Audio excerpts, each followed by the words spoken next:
காகத்தோட நேரத்தை கொஞ்சம் மேகத்தோட நேரத்தை கொஞ்சம் கலந்து எடுத்து வந்து கண்களுக்கு மை தரவா.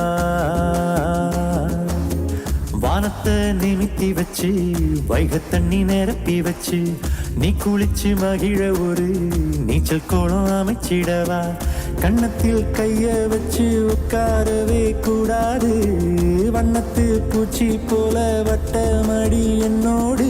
காத்தாடி நான் தானே காத்து நீதான் அடியாத்தாடி அணையிடு, அப்படியே செஞ்சிடுவேன்.